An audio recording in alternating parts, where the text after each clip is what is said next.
اپنی بیوی کو حق مہر دینا کیسا ہے؟ تو بھائی دیں گے بھی اپنی بیوی کو حق مہر، کوئی پڑوسی کی بیوی کو حق مہر تو نہیں دیں گے؟ سبحان اللہ و بحمدہ، کیسا سوال ہے آپ کا، اللہ آپ کو حج پہ لے جائے۔ یہ تو وہی حال ہے کہ مولوی صاحب بیوی کے ساتھ ہنی مون پہ جانا کیسا ہے؟ میں نے کہا جائز ہے، لیکن شرط ہے کہ بیوی اپنی ہو۔ گوانڈی دی زال نہ تو ہنی مون تے وان پچھو فائدہ۔ تو بھائی اپنی بیوی کو حق مہر دینا واجب ہے، ٹھیک ہے؟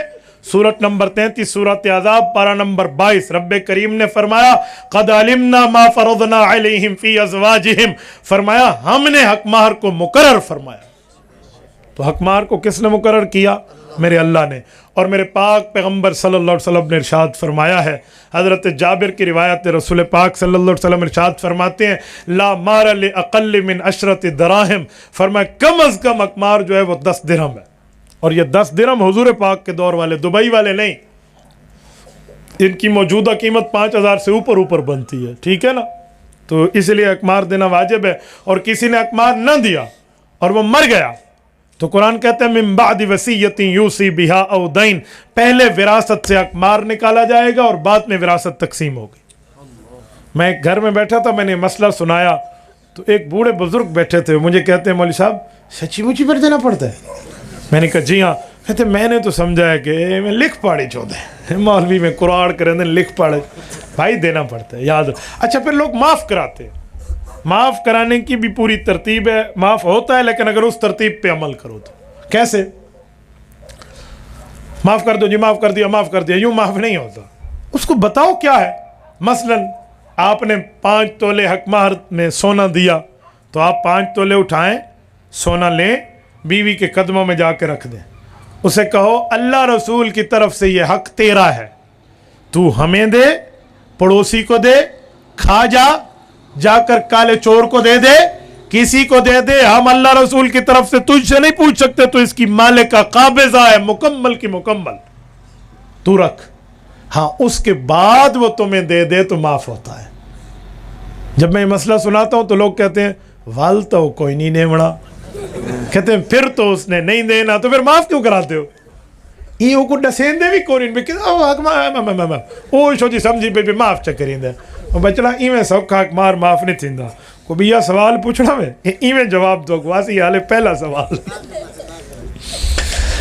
کھانے کے دوران اگر نماز کا وقت ہو جائے تو کھانا چھوڑ کے نماز کی طرف چلے جانا چاہیے یا نماز کو مؤخر کر دیں؟ بھائی دو باتیں ہیں، نماز کا وقت ہو جائے یا جماعت کا وقت ہو جائے، اس میں فرق ہے۔ آپ کھانا کھا رہے ہیں، آپ اپنی بھوک کو دیکھیں کہ آپ کی بھوک اتنی زیادہ ہے کہ نماز آپ سے نہیں پڑھی جائے گی تو آپ کو کھانے اور روٹی اور بوٹی اور آلو کے لقمے یاد آتے رہیں گے، تو پھر آپ پہلے کھانا کھا لیں، ٹھیک ہے؟ اور اگر اتنی بھوک نہیں ہے تو پہلے آپ جماعت کر لیں، پھر اس کے بعد آ کر کھانا کھا لیں۔ یہ وہی حال نہ ہو، ہم سرگودم بیٹھے تھے، ایک بندے نے کہا ہاں چھتی نماز پڑھ لیے پھر آرام نال کھانا کھانا ہے۔ کہتے جلدی نماز پڑھ لو پھر آرام سے کھانا کھائیں گے۔ میں نے کہا ہونا تو چاہیے تھا آرام سے نماز پڑھ لو پھر جلدی کھانا کھا لینا۔ تو بھائی اگر آپ کو بھوک شدید ہے تو پھر آپ پہلے کھانا کھا لیجئے، ٹھیک ہے نا؟ پھر آپ کو نماز کی جماعت پہ علماء مجبور نہیں کرتے۔ ابتشام، پلوشہ، حریش، حضرت یہ نام ٹھیک ہے، ابتشام کا تو مجھے معنی نہیں آتا، پتہ نہیں کس زبان کا لفظ ہے۔ پلوشہ یہ نام میں سمجھتا تھا ٹھیک نہیں ہے، لیکن مجھے بعد میں اپنے پشتون حضرات ملے، انہوں نے کہا ہماری زبان میں اسے کسے کہتے ہیں؟ پتہ نہیں کوئی خوبصورت پھول کو کہتے ہیں۔ تو میں تو اس کو مذاق اڑاتا تھا پلو یا وچھا کچھ یہ کوئی نہ ہے، تو وہ پشتوں میں اس کا شاید معنی اچھا ہوتا ہے، تو شاید اگر کوئی پٹھان رکھے تو ٹھیک ہے رکھ دیں۔ کچھ نام ایسے ہوتے ہیں نا، جیسے 7 بہنیں ہو نا، 7ویں بہن کا نام کیا رکھتے ہیں؟ ہمارے علماء کہتے ہیں بشرا رکھو تاکہ خوشخبری کا معنی ہو اور اگلا بیٹا پیدا ہو، اور وہ حضرات رکھتے ہیں بلا نستے کہ اس کے بعد اور پیدا نہ ہو۔ تو اس طرح کوئی بلا نستے والی ترتیب آپ کی ہے تو آپ پلوشہ رکھ لیں، اور باقی میرے خیال میں صحابہ اور اہل بیت کے نام ہوں، اولیاء اللہ کے نام ہوں، بزرگوں کے نام ہوں، ان کو ناموں کو ترجیح دینا چاہیے، یوں نہیں ہے۔ حضرت خالد بن ولید کے بھائی کا کیا نام ہے؟ ولید ابن الولید ان کے بھائی کا نام ہے، وہ بھی صحابی ہیں، ٹھیک ہے؟ اور خیر ہے، اس کے نام پوچھنے کا کیا مطلب ہے؟ امتحان کے چکروں میں آپ بیٹھے ہو، صحیح بخاری میں 4 مرتبہ ان کا نام آیا ہے، پتہ نہیں کسی مولوی کو اگر حوالہ یاد رہو تو ہم نے تو اس کے سر ہو جانا ہے، ابھی تجھے سوال کا جواب ہی نہیں آتا. تو بھائی وہ سوال پوچھا کریں جس سوال سے کوئی بندے کو فائدہ ہو، کوئی دینی فائدہ ہو، کوئی اسلامی فائدہ ہو، کوئی قبر آخرت کا فائدہ ہو، بندہ وہ سوال پوچھتے ہیں. نماز کے اندر سورۃ فاتحہ کے ساتھ اور 2 یا 3 صورتیں ملانی ہوں تو درمیان میں بسم اللہ کا کیا حکم ہے؟ بالکل آپ بسم اللہ پڑھیں گے، آہستہ پڑھ لیں تو بہتر ہے. مثلا آپ نے غیر المغضوب علیہم ولا الضالین کے بعد آہستہ بسم اللہ پڑھی اور پھر سورۃ الم تر پھر آہستہ بسم اللہ، پھر رحیلا، پھر آہستہ بسم اللہ، پھر ارایت الذی. تو بسم اللہ تو ہم پڑھتے ہیں لیکن آہستہ ہی ہے. بسم اللہ امام پڑھتا ہے بابا، شروع میں بھی پڑھتے ہیں فاتحہ کے اور بعد والی صورت میں بھی پڑھتے ہیں. میں نے آج جمعہ کی نماز پڑھائی ہے، میں غیر المغضوب علیہم ولا الضالین کے بعد بسم اللہ پڑھی ہے. اونچی اور آہستہ کا فرق ہے، لیکن آپ کو بسم اللہ پڑھنی چاہیے اگر آپ صورت شروع کر رہے ہیں تو. اسلام کے نقطہ نظر سے جہیز کا کیا حکم ہے؟ بعض لوگ اعتراض کرتے ہیں کہ تبلیغی جماعت میں جانا فارغ لوگوں کا کام ہے، وضاحت فرمائیں. یہ ایک سوال نہیں ہے، 2 سوال. اس نے ایک اکٹھا لکھ دیا. جیسے اس نے کہا آپ کا نام کیا؟ اس نے کہا میرا نام محمد نثار ہے، مجھے بھوک لگی، مجھے روٹی کھلا دے. تو اس نے کہا بھوک لگی روٹی کھلا دے، نام کا ایسا تو نہیں ہے نا. تو اس نے بھی یہی حال کیا. جہیز کا نقطہ نظر کیا ہے؟ بعض لوگ کہتے ہیں تبلیغ میں جانا فارغ لوگ کا. یہ کوئی سوال ہے؟ کوئی ڈاٹ دیا کرو، کوئی نمبر دیا کرو. سوال بندہ اپنی ترتیب پہ لکھتا ہے. اسلامی نقطہ نظر سے جہیز کا ایک ہی نقطہ نظر ہے کہ داماد کی حیثیت کو دیکھا جاتا ہے. اس کی ہڈی پسلی اگر مضبوط ہے، بزنس مین ہے، کمانے کھانے والا بندہ ہے، تو کوئی جہیز کی ضرورت نہیں ہے. یہ اپنی بیوی کے لیے خود کمائے، یہ بقرعید کمے نہیں آوڑا، ٹھیک ہے، یہ کمائے بیوی کے لیے. اور اگر اس کی ہڈی پسلی کمزور ہے، بیچارہ کچھ تھوڑا سا مالی طور پہ کمزور ہے، تو پھر سسر اس کا تعاون کر دے، کوئی نہیں مسئلہ. لیکن جہیز کی ڈیمانڈ نہیں کرنی چاہیے. اتنا جہیز لاؤ، جہیز اتنا ہوگا تو شادی ہوگی. بھائی تمہیں تمہارا سسر اپنے دل کا ٹکڑا اٹھا کے بھی دے رہا ہے اور تم اس کے مال کے بھی لالچی بن چکے ہو.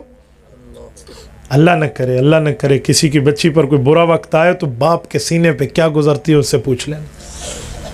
ہمارے والد محترم کی 7 بیٹیاں ہیں، ہماری 7 بہنیں ہم سے بڑی ہیں. کچھ مسئلہ کہیں ہوتا تو میری والد اور والدہ پر کیا حالت گزرتی تھی. اللہ ان کی قبروں پر رحمت نازل فرمائے. میں نے اپنی آنکھوں سے وہ منظر دیکھا ہوا ہے. جس دن کسی کی بچی بیاہ ہو کر اس کی ڈیوڑی سے نکل رہی ہوگی نا، تو باپ سے پوچھنا، ماں سے پوچھنا کہ ان کے دل پر کیا گزر رہی ہے.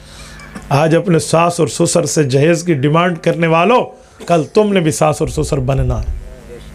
جیسے کرنی ویسے بھرنی. نہ مانے تو کر کے دیکھ، جنت بھی ہے دوزخ بھی ہے. نہ مانے تو مر کے دیکھ، تھوڑا گزارا. اس جہیز پر میں نے طلاقیں دیکھی ہیں. میرے نام کے ساتھ مفتی لگا ہے نا، تو لوگ ہم سے طلاق کے فتوے بھی لیتے ہیں. میں نے ایسے ایسے فتووں پر دستخط کیے ہیں جو صرف جہیز وجہ تھا اور کچھ بھی نہیں تھی، اور طلاق دے تھی. ایک ظالم نے کیوں طلاق دی ہے کہ یہ جہیز 2 نمبر لکڑی کا بنوا کے لائی ہے. یہ جو لکڑی ہے نا، یہ 2 نمبر ہے، یہ دیار نہیں ہے، یہ کوئی چائنا پڑتل کی ہے. چل بھی لے جا. یہ وجہ طلاق ہوتی ہے، یہ ریزن آف دا ڈیورس ہے. اسے طلاق کی وجہ کہتے ہیں. مال کی لالچ کی خاطر تم پھر لالچی ہو، تم پھر بزنس مین ہو، تم پارٹنرشپ بنانا چاہ رہے تھے، تمہاری شادی کا مسئلہ نہیں تھا، تم نے کاروبار کے مسئلے دیکھے. پھر اس سے اچھا تھا تو کوئی کھوکھا لگا لیتا، کہیں ریڑھی لگا لیتا، بہترین قسم کے آلو پیاز بیچ دیتا. دوسری کی بچی کی عزت کے ساتھ کھیلنے کی کیا ضرورت تھی؟ اور پتہ ہے ہوا کیا طلاق کی وجہ؟ یہ بچی گھر میں شادی کر کے گئی اور کوئی ایک پڑوسن میں کوئی خبیث صفت کی عورت ان کے گھر آئی اور آ کر کہتی ہے یہ تو 2 نمبر کرسی ہے تمہاری جو گھر میں بہو آئی ہے نا، یہ کسی کام کی چیز نہیں ہے، 2 نمبر ہے. اسی پر لڑائی پڑ گئی. بھائی ایسے نہیں ہوتا. اچھا لوگ کہتے ہیں جہیز ہر صورت دو. ان سے پوچھو کوئی دلیل. کہتے ہیں ہاں حضرت اماں فاطمہ رضی اللہ عنہ کو حضور علیہ السلام نے جہیز دیا تھا. تو ان سے ایک سوال کیا کرو کہ حضور پاک کی کتنی بیٹیاں ہیں؟ بولیے 4. حضرت زینب، حضرت رقیہ، حضرت ام کلثوم، حضرت فاطمہ رضی اللہ عنہن. پیغمبر کی 4 لخت جگر نور نظر، پیغمبر کی 4 صاحبزادیاں. قرآن کریم میں کل ازواجک و بنات، بنت نہیں بنات، پیغمبر کی بہت سی بیٹیاں. بھائی سوال یہ ہے کہ حضرت فاطمہ کو تو جہیز دیا ہے، باقی 3 کو جہیز دینے کی بات کیوں نہیں آتی؟ اگر دینا ضروری ہے تو حضرت فاطمہ کو دے دیا. جو باقی بیٹیوں کے جہیز کی بارے میں روایات نہیں آتی ادھر جناب کیا فرمائیں گے؟ بھئی اصل مسئلہ یہ ہے کہ داماد کی حیثیت دیکھیں. رسول اللہ کے پہلے 2 داماد ہیں, حضرت لقیط ابن ربی جن کو ابو العاص ابن ربی کہتے ہیں الاموی, دوسرے ہیں حضرت عثمان ابن عفان الاموی, دونوں بنو امیہ کے چشم و چراغ ہیں. پہلی بیٹی کے شوہر حضرت زینب کے شوہر حضرت ابو العاص ہے, اور رسول اللہ کی 2 بیٹیاں یک کے بعد دیگرے حضرت عثمان سے شادی ہے. یہ دونوں بزنس مین آدمی ہیں, کھاتے پیتے ہیں, کوئی جہیز کی بات نہیں ہے. سیدنا علی المرتضیٰ رضی اللہ تعالی عنہ فائنانشلی مالی لحاظ سے کمزور ہیں. ایمانی لحاظ سے تو علی ہے نا, میں مالی لحاظ سے بات کر رہا ہوں. مالی لحاظ سے, معیشت کے لحاظ سے وہاں اتنی مضبوطی کی بات نہیں ہے. تو رسول پاک علیہ السلام نے بطور تعاون 2 چھاگل دیے ہیں, 2 سرانے دیے ہیں, 1 چکی دی ہے, 2 پینے کے گلاس دیے ہیں, اور یہ ترتیب دی ہے. اچھا تمہیں حضرت فاطمہ الزہرا رضی اللہ تعالی عنہا کے جہیز کی بات آپ کو یاد ہے, تو میرے بھائی پھر جہیز بھی وہی دو جو حضور نے دیا تھا نا.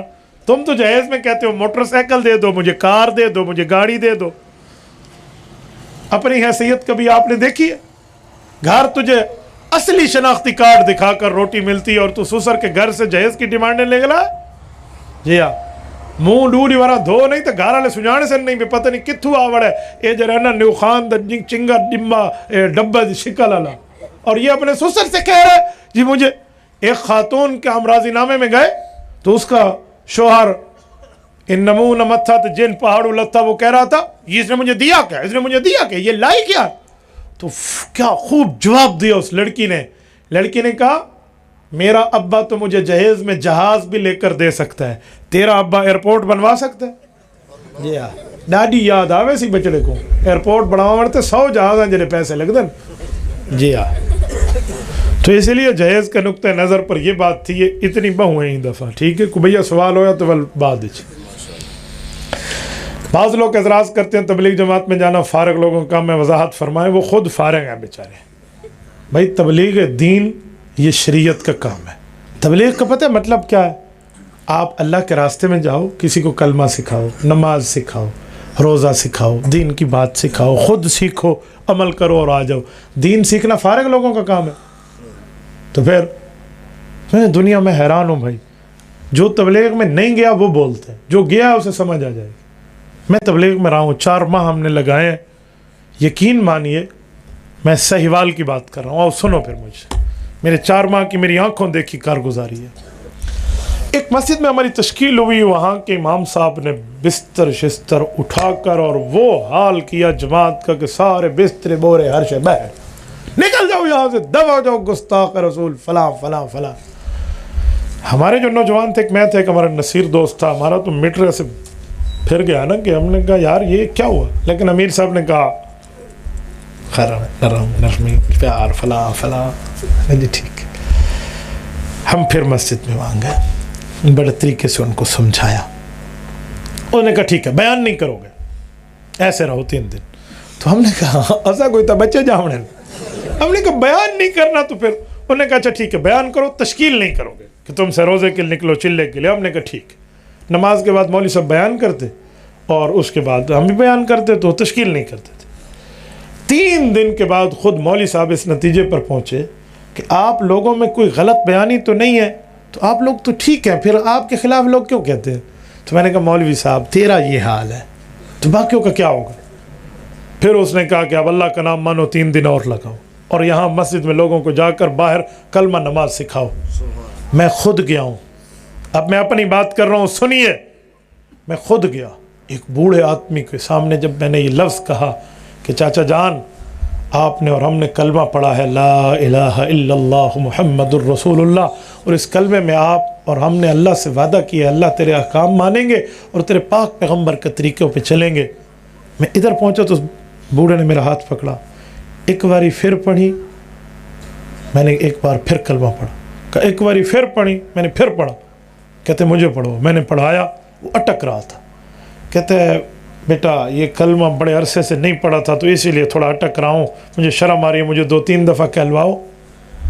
یہ حال ہے. مسلمان ہے, دادا نانا بن چکے, کلمہ طیبہ کا پتہ نہیں. میرے ایک دوست ہیں بھائی مولانا زبیر صاحب، ان کی تشکیل ہوئی آوران میں، وہ وہاں گئے تو وہاں کے علاقے والے ایک مسجد میں ان کو لے گئے، ایک کتیا نے بچے دیے ہوئے تھے محراب کے اندر، مسجد میں نماز پڑھنے کے لیے کوئی نہیں آتا تھا۔ سندھ کے ایک دیہات میں ان لوگوں کی تشکیل ہو تو بتا رہے تھے کہ ایک جوان فوت ہوا، انہیں جا کے اس کو دفن کرنے لے کر جا رہے ہیں، انہیں کہا جنازہ، اس نے کہا پاگل ہو گئے ہو، جوانوں کا کوئی جنازہ ہوتا ہے؟ جنازہ تو بوڑھوں کا ہوتا ہے۔ بھائی یہ کارگزاریاں ہم نے سنی ہیں اور یہ معاملات ہم نے دیکھے ہیں۔ تو تبلیغ ایسے لوگوں کا کام ہے بھائی، تبلیغ دیکھ کر چلنے کا نہیں ہے، چل کر دیکھنے کا راستہ ہے، بس یہ آپ کو پتہ۔ دعوت و تبلیغ دا نبیان کو لے کار دے، ہاں یہ انبیاء کا ایک خوبصورت طریقہ ہے۔ کسی غیر مسلم کے ساتھ مل کر سامان میں کھانا پینا، غیر مسلم کا اتارا ہوا لباس مسلمان پہن سکتا ہے؟ تھوڑا سا ذرا اس سوال میں ترمیم کرتا ہوں۔ عام غیر مسلم کا معاملہ اور ہے اور قادیانیوں کا مسئلہ اور ہے، یہ فرق ذہن میں رکھنا۔ عام غیر مسلم پاکستان میں مائنارٹیز رہتے ہیں، اقلیت، ہندو رہتے ہیں، پارسی رہتے ہیں، سکھ رہتے ہیں، عیسائی رہتے ہیں، جیوز رہتے ہیں، کوئی ہمارا ان سے پھڈا نہیں ہے، وہ اپنے مذہب پہ، ہم اپنے مذہب پہ، کوئی ہماری یہاں لڑائی اور لا اینڈ آرڈر کے مسائل نہیں ہیں۔ لیکن قادیانی وہ مائنارٹی ہے، وہ نان مسلم ہے جو ہے تو غیر مسلم اور اپنے کفر کو اسلام کے نام پر پیش کرتا ہے۔ اس لیے قادیانیوں کا مسئلہ اور ہے اور باقی غیر مسلموں کا مسئلہ اور ہے۔ قادیانی نہ آئین اور قانون کو ملک میں مانتے، نہ اسلام اور قرآن و سنت کو مانتے۔ ان کی مثال ایسے ہے جیسے بکرے کے نام پر کتے کا گوشت بیچا جا رہا ہو، گائے کے نام پر گدھے کا گوشت بیچا جا رہا ہو۔ اور یاد رکھیں ہم اس ملک کے شہری ہیں، ہم فنڈامنٹل آف دا رائٹس، اپنے آئین اور قانون کے بنیادی حقوق کو بھی جانتے اور اسلام کو بھی جانتے۔ یاد رکھنا ہم کفر کو اسلام کے نام پر نہیں چلنے دیں گے، یہ ذہن میں رکھنا۔ اس پر ہمارے پاس آئین اور قانون کو ساتھ لے کر ہم چلیں گے، ہمیں قانون کو ہاتھ میں لینے کی ضرورت نہیں ہے، بلکہ قوانین اس کے لیے موجود ہیں، یہ بات ذہن میں رکھنا۔ قادیانیوں کے ساتھ کسی قسم کا کھانا پینا، کسی قسم کا لین دین، کسی قسم کی خرید و فروخت کی کوئی اجازت نہیں ہے۔ آپ کہتے ہیں اتارا ہوا لباس، پتہ نہیں آپ کیسا بات کر رہے ہیں بھائی۔ میں قادیانیت سے اس معاملے میں سوشل بائیکاٹ کا قائل ہوں، سوشل بائیکاٹ کا۔ قادیانی مرزے کا نظریہ ہے کہ جس نے میرا کلمہ پڑھا ہے اس کی ماں کا یہ حلال بچہ ہے، اور جس نے نہیں پڑھا اس کی ماں نے حرام کاری کی ہے۔ تمہیں اپنی ماؤں پر شک ہے یا یقین ہے کہ میری ماں نے مجھے حلال جنا ہے یا حرام جنا ہے؟ جب ہم مانتے ہیں کہ ہماری ماں نے ہمیں حلال جنا ہے، ہم ان مرزائیوں کی اس بات کو مانیں۔ حضرت مولانا مفتی محمود رحمۃ اللہ علیہ کی قیادت میں 1974 کی لیجسلیٹو اسمبلی میں بریلوی، دیوبندی، اہل حدیث، تمام اہل اسلام کے جتنے وہ طبقے تھے، ان سب نے مولانا مفتی محمود کی قیادت میں اس وقت کی حکومت سے ان کو کافر اقلیت منوایا ہے، یہ منوایا ہے اس بات پہ۔ اور 13 دن قادیانیوں کو موقع دیا کہ آؤ اپنے کفر کو اسلام کے نام پر پیش کرنے والوں ثبوت دو۔ یہ وہاں گنگ ہو گئے اور وہاں سے بھاگے اور اپنے ابا کے پاس انگریز کی جا کر گود میں پناہ لی ہے۔ اور آج بھی علماء کی سیاست سے یہ قادیانی اتنا ڈرتے ہیں۔ ان 2018 کے الیکشن میں ان کا مرزا جو وہاں کا خلیفہ ہے، اس کا ایک ویڈیو کلپ وائرل ہوا تھا، حضرت مولانا فضل الرحمان دامت برکاتہم کی طرف اشارہ کر کے وہ کہتے ہیں کہ جب تک یہ پگڑی والے مولوی اسمبلی میں ہماری دال نہیں گلتی۔ اور ہم نے کہا سنو، میں آپ کے ایمان کو جھنجھوڑتے ہوئے کہوں گا، مسلمانوں قیامت تک اسلام بھی رہے گا، کہو انشاءاللہ، قیامت تک اسلام بھی رہے گا، قیامت تک پاکستان بھی رہے گا، اور قیامت تک ہم ایسے حضور کے غداروں کے دم پر پاؤں رکھے رہیں گے۔ تم ایک پگڑی والے کی بات کرتے ہو، علماء کرام نہیں، ہمارے مسلمانوں کا ایک ایک بچہ اس مقابلے میں تمہارے سامنے رہے گا۔ کسی قادیانی سے کوئی لین دین کی بات نہیں کرنی۔ اور کوئی کہے ہم جوڑ کی بات کر رہے ہیں، ہم توڑ کی بات نہیں کرتے، اسے کہو تجھے جوڑ کا معنی آتا ہے؟ جوڑ کسے کہتے ہیں، توڑ کسے کہتے ہیں؟ میں حضرات ریونٹ کے بزرگوں کی خدمت میں رہا ہوں، مجھے جوڑ بھی پتا ہے، توڑ بھی پتا ہے۔ اور جوڑ کا معنی ہے اپنے سے جوڑ رکھنا۔ یہ گھڑی ٹوٹ جائے تو گھڑی کے چین سے اسے جوڑ لگتا ہے، جوتی کاٹ کے جوڑ نہیں لگاتے۔ جوڑ کا معنی مسلمان سے جوڑ رکھنا ہے، کافر سے جوڑ رکھنا نہیں ہے۔ یہ اسلام میں دیوسیت نہیں ہے، اسلام میں بزدلی نہیں ہے، اسلام میں ہٹنا نہیں ہے، اسلام میں ڈٹ کر کٹ جانا ہے۔ تمہاری ماں کو کوئی گالی دے، تیرے ابے کو کوئی گالی دے، تو اس کے ساتھ لین دین نہیں کرتا، یہ میرے ابے کا مخالف ہے۔ جو پیغمبر کریم صلی اللہ علیہ وسلم کا غدار بن جائے، تو حضور کا کیسا وفادار امتی ہے، تیری یاری اس سے؟ اے مسلمان، جب تو کسی مرزائی سے ملتا ہے تو روزہ اقدس میں دل مصطفیٰ دکھتا ہے۔ بس ذہن میں رکھنا، میں کہتا ہوں یاد رکھنا، یار کوئی اور نیکی نہ ہو سکے نا تو اللہ کے لیے پیغمبر کے دل کو نہ دکھانا۔ ان الذین یؤذون اللہ ورسولہ لعنہم اللہ فی الدنیا والآخرہ، سورۃ نمبر 33 سورۃ احزاب پارہ نمبر 22۔ رب کریم نے فرمایا جو اللہ کے رسول کے تکلیف کا باعث بنتے ہیں، یہ دنیا میں بھی لانتی ہیں، آخرت میں بھی لانتی ہیں۔ نا بابا نا، یوں نہیں ہے۔ تو اس لیے عام غیر مسلم کا معاملہ اور ہے، قادیانیت کا مسئلہ اور ہے۔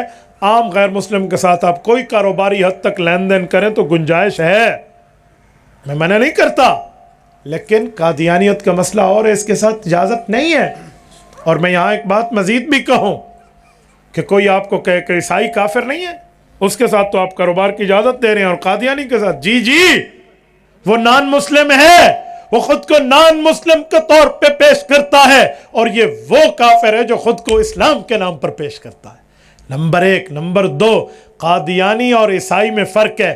عیسائی ایک سچے نبی کا پیروکار ہے اور قادیانی جھوٹے نبی کے پیروکار ہے۔ یہ فرق ذہن میں رکھنا، یوں نہیں ہے کہ آپ ان کو عام لوگوں کے ساتھ ملا دیں۔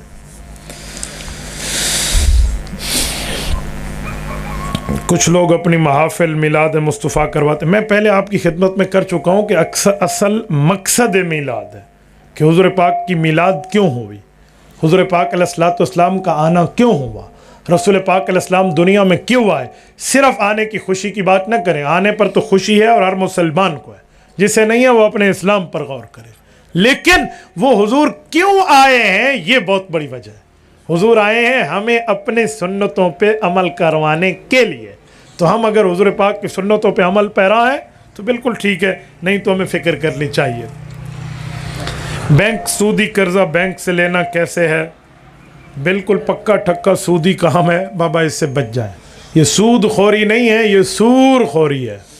سود اور سور میں چھوٹا سا فرق ہے، بس ان میں بھی ادھر فرق ہے۔ تو پھر سود کھانا ہے اور سور کھانا پھر بھی چھوٹا ہے، کیونکہ سور کے کھانے سے لعنت آتی ہے، ماں سے زنا کے مترادف گناہ نہیں ہے۔ یہ تو من اتا امہ علانیہ کی بات ہے، سود کھانا تو ماں سے زنا کے مترادف ہے، اس لیے سود سے بچیں۔ ایزی پیسہ اپلیکیشن استعمال، یہ بات یاد رکھیں کہ اس اپلیکیشن کا اس حد تک تو استعمال جائز ہے کہ اگر آپ کو اس میں کوئی فری منٹس ملتے ہیں جو پیسوں پر ملتے ہیں، یا آپ کو کوئی فیسلٹیز ملتے ہیں تو آپ اس کو استعمال نہ کریں، صرف اپنا بل پے کریں، صرف ایزی لوڈ تک، تو یہ تو جائز ہے۔ لیکن اگر وہ فیسلٹیز آپ کو پیسے رکھے ہوئے پہ دیتے ہیں اور آپ ان کو استعمال کرتے ہیں تو یہ بالکل ناجائز ہے، پھر آپ اس اپلیکیشن کا استعمال نہ کریں۔ غزوہ تبوک کس کے خلاف لڑی گئی تھی، وجہ کیا تھی؟ غزوہ تبوک رسالت مآب علیہ السلام کے بڑھاپے میں 62 سال کی عمر میں لڑی گئی ہے۔ اسلام کا آخری غزوہ ہے، مدینہ طیبہ سے 1000 کلومیٹر دور کا سفر ہے۔ میں نے الحمدللہ تبوک کا وزٹ بھی کیا اور تبوک رہا بھی ہوں اور تبوک کو دیکھا بھی ہے۔ تبوک وہ جگہ ہے جہاں قیصر روم ہرقل، کفار کا جو اس وقت سلطنت کا بڑا تھا رومیوں کا، اس نے حملے کا جبلہ بن ایبل جو اپنا اس کا وہ تھا وہاں کا گورنر، اس کو حضور پاک سے لڑنے اور حملے کے لیے بھیجا تھا۔ اللہ کے رسول 20 دن وہاں تشریف فرما رہے گئے ہیں، وہاں پر وہ کافر نہیں آئے، تو فاتحانہ انداز میں آپ علیہ السلام واپس تشریف لائے ہیں۔ غزوہ بدر کیوں پیش آیا؟ غزوہ بدر اس لیے پیش آیا کہ کفار مدینہ طیبہ پر آئے اپنے قافلے کو بچانے کے لیے، وہ قافلہ جو تجارتی تھا، تو رب کریم نے مسلمانوں سے وعدہ کر رکھا تھا کہ اذن للذین یقاتلون بانہم ظلموا، اے مہاجرین مکہ کے رہنے والوں جو تم پہ ان لوگوں نے ظلم کیے ہیں، میں تمہیں جہاد کی اجازت دے رہا ہوں۔ وہاں اجازت نہیں تھی، یہاں تھی، تو ان میں سے احد الطائفتین آپ کو ملے گا، 2 لشکروں میں سے ایک۔ تو پھر وہ تجارتی قافلہ تو جان بچا کے بھاگ گیا، اور ابو جہل اینڈ کمپنی کا قافلہ صحابہ کے ہتھے چڑھا، اور ایسا چڑھا کہ جنگ بدر کو، جس کو علامہ اقبال رحمہ اللہ نے یوں فرمایا کہ فضائے بدر پیدا کر فرشتے تیری نصرت کو، اتر سکتے ہیں گردوں سے قطار اندر قطار اب بھی. ٹھیک ہے نا. 24 صنادید کفار کے لیڈرز اور قیادت یہ مارے گئے ہیں ابو جہل اینڈ کمپنی سمیت، اور ان کو ایک کنویں میں جسے قلیب بدر کہتے ہیں وہاں پر اکٹھا پھینکا گیا. رسالت مآب اوپر آئے اور حضور پاک علیہ السلام نے ان کے مرنے کے بعد ان کو کہا. صحیح بخاری جلد 2 کتاب المغازی کی روایت ہے. اللہ کے رسول نے فرمایا هل وجدتم ما وعد ربکم حقا، اور تمہارے بتوں کے وعدے جو تمہارے ساتھ تھے وہ سچے ہوئے یا میرے اللہ کا وعدہ میرے ساتھ سچا ہوا؟ حضرت عمر نے عرض کیا یا رسول اللہ اتنادل اروا لا عظام لا اتنادل عظام لا ارواف، یا رسول اللہ یہ سنتے ہیں ان میں روح کے معاملات اور سمات کا کیا؟ حضور نے فرمایا عمر تم ان سے زیادہ نہیں سن رہے، یہ بھی سن رہے. تو اللہ کے رسول نے ایک ایک کا نام لے کر امیہ، ابو جہل، فلاں فلاں سے بات کی ہے، تو یہ سارے وہاں مرے اور یہ ذلیل اور خوار ہوئے ہیں، اور اسلام زندہ باد ہوئے اور کفر کا مکالہ ہوا. تو یہ جنگ بدر ہے. حنفی نماز کے دلائل قرات بالجہر آمین کے پاس کے حکم کیا ہے؟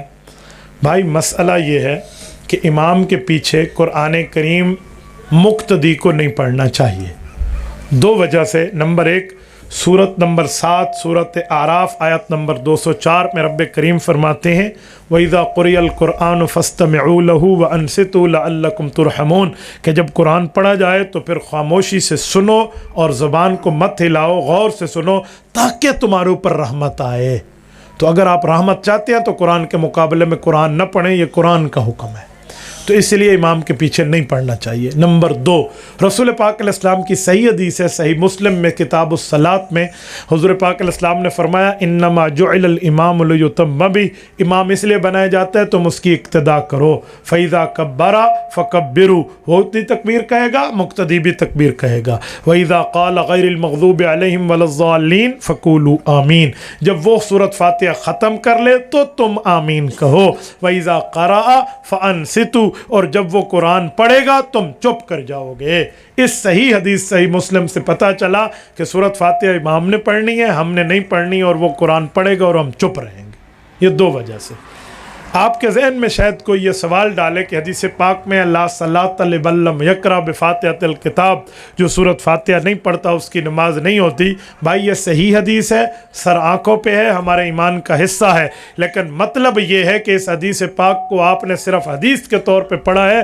جس صحابی نے یہ حدیث بتائی ہے اس صحابی سے اس کا مطلب نہیں پوچھا. صحیح جامع ترمذی جلد نمبر 1 ابواب الصلاۃ میں موجود ہے. حضرت جابر بن عبداللہ رضی اللہ عنہ صحابی انہوں نے یہ حدیث سنائی ہے اور اس کا مطلب بتایا ہے انما اذا کان وحدہ، کہ نماز سورۃ فاتحہ پڑھو گے تو ہوگی. تو فرمایا یہ مقتدی کو نہیں اکیلے نمازی کو حکم ہے. یہ پورا مسئلہ ہے لیکن لوگوں نے اسے مقتدی پہ لگا دیا ہے، یہ مقتدی کی بات نہیں ہے. رہی آمین کی بات، تو آمین اونچی کہنا چاہیے یا آہستہ؟ تو آمین اونچی بھی ثابت ہے اور آہستہ بھی ثابت ہے، لیکن امام کے لیے. رسول اللہ امام تھے، جامع ترمذی جلد اول ابواب الصلاۃ کی روایت ہے خفض بہا صوتا ورفع بہا صوتا، حضور پاک مد بہا صوتا، حضور پاک نے اونچی آمین بھی کہی ہے اور آہستہ بھی کہی ہے. تو یہ امام کے بارے میں ہے، وہ اونچی کہے تب بھی جائز، آہستہ کہے تب بھی جائز. مقتدیوں کے بارے میں نہیں ہے، یہ بات ذہن میں رکھیں. مقتدی کو آمین آہستہ کہنی چاہیے. اس کی وجہ کہ قرآن کریم میں اگر ہم دیکھیں اور آمین کے مسئلے کو دیکھیں تو دلائل ملتے ہیں. صحیح بخاری میں حدیث ہے، اللہ کے رسول صلی اللہ علیہ وآلہ وسلم کے صحابہ کا شاگرد تابع امام عطا ابن رباح فرماتے ہیں قال عطا آمین دعاؤن، فرمایا عطا نے کہ آمین جو ہے یہ دعا ہے. اور قرآن کریم میں ہے ادعوا ربکم تضرعا وخفیا، اللہ سے جب دعا مانگو تو اچھا طریقہ ہے کہ آہستہ مانگو. تو اس لیے آمین کو آہستہ کہنا چاہیے. بعض لوگ حدیث سے سناتے ہیں کہ بھائی حدیث میں ہے من وافق تامین او تامین الملائکہ غفر له ما تقدم من ذنبہ وما تاخر، کہ جس کی آمین فرشتوں کی آمین کے ساتھ مل گئی اس کی بخشش ہو گئی. تو ٹھیک ہے بھائی، ہم بھی مانتے ہیں. اس میں کہاں لکھا ہوا ہے کہ جس کی اونچی آمین مل گئی؟ اس میں تو آمین مل گئی، تو آمین ہم بھی کہتے ہیں، اونچی کی بات نہیں ہے۔ کچھ لوگ کہتے ہیں صحیح بخاری میں حدیث ہے امن ابن زبیر ومن معه فإن للمسجد لجة، کہ حضرت عبداللہ بن زبیر رضی اللہ عنہ نے آمین کہی اور سب دوستوں نے آمین کہی تو مسجد گونج اٹھی۔ ہم کہتے ہیں جی بالکل صحیح بات ہے، لیکن ادھر نماز کی بات نہیں ہے، دعا کی بات ہے، اس میں نماز کا کہیں بھی لفظ نہیں ہے اس حدیث میں۔ مسجد گونج اٹھی یہ دعا کا مسئلہ تھا، آپ نے ہر آمین کو دعا بنا لیا، ایسا نہیں ہے۔ تو اس لیے تھوڑا گزارا کیا کریں کہاں آمین کہنی ہے کہاں نہیں کہنی۔ زیغم اسلام شہید ناموس صحابہ حضرت مولانا علی شرح حیدری شہید رحمہ اللہ فرماتے تھے کہ میں نماز پڑھ رہا تھا مسجد نبوی میں، تو ایک بندہ بھاگے بھاگے آ کر میرے ساتھ ٹھہر گیا، اس کو صرف آمین کا شوق تھا اور کچھ بھی نہیں تھا۔ کہتے ہیں امام صاحب قرآن پڑھ رہے تھے، ربنا غلبت علینا شکوتنا وکنا قوما ضالین، گمراہوں کے لیے، اس نے سمجھا ولضالین، انہوں نے کہا آمین۔ کہتے ہیں میں نے سلام کے بعد کہا یہ تیرا علم ہے، یہ تیرا حال ہے، تجھے یہ بھی نہیں پتہ کہاں کہنی ہے کہاں نہیں کہنی۔ تو اس طرح کے الچٹو من الڈگر سے ہمارا واسطہ ہے، بس اللہ پاک محفوظ فرمائے۔ نبی پاک کی قبر مبارک کی حیات اور برزخ کی حیات میں کچھ فرق ہے یا نہیں، حیات النبی کی وضاحت فرمائیں۔ وفات کے بعد جو رسول اللہ کو قبر میں زندگی ملی ہے اس کے کئی نام ہیں، حیات قبری، حیات اخروی، حیات برزخی، تینوں نام ہیں۔ اس کو حیات برزخی بھی کہتے ہیں کہ وفات کے بعد والی، حیات قبری بھی کہتے ہیں قبر والی، حیات اخروی بھی کہتے ہیں کہ آخرت کی زندگی کی یہیں سے ابتدا ہے۔ اس کو حیات قبری کہو، حیات اخروی کہو، حیات برزخی کہو، آپ کی مرضی، لیکن پیغمبر علیہ السلام اسی قبر میں زندہ ہے۔ اللہ اللہ اور خیر صلی اللہ، اس میں کوئی دوسری رائے نہیں ہے۔ لوگ کہتے ہیں جو اوپر زندہ ہے، میں نے کہا سنو، درد دل میں ہوتا ہے یا سر میں ہوتا ہے؟ کوئی کہے میرا درد دل سر میں ہے، تو حیات قبر میں ہوگی، اوپر نہیں ہوگی۔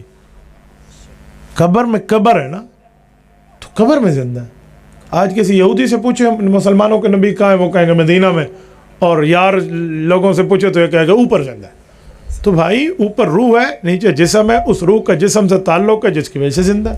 اللہ اللہ اور خیر صلی اللہ۔ اگر آپ اس پر مزید دلائل چاہیے تو آپ یوٹیوب پر آئیں، مفتی عبدالواحد قریشی لکھیں، عقیدہ حیات النبی لکھیں، 10 آیات قرآن کریم کی اور 10 پیغمبر کی احادیث کو ہم نے صحیح طور پہ پیش کیا، آپ وہاں سے دیکھ سکتے ہیں۔ تو اس پر کوئی ایسا مسئلہ نہیں ہے۔ تو عقیدہ حیات النبی تو امت مسلمہ کا عقیدہ اور نظریہ ہے، اور ہم یہ بات کہتے ہیں کہ نہ میں کا ذکر نہ پینے کی بات کرتے ہیں، ہم اہل دل ہیں اور مدینے کی بات کرتے ہیں۔ مردہ دل ہے جو قائل نہیں حیات النبی کے، ہم زندہ دل ہیں اسی لیے جینے کی بات کرتے ہیں۔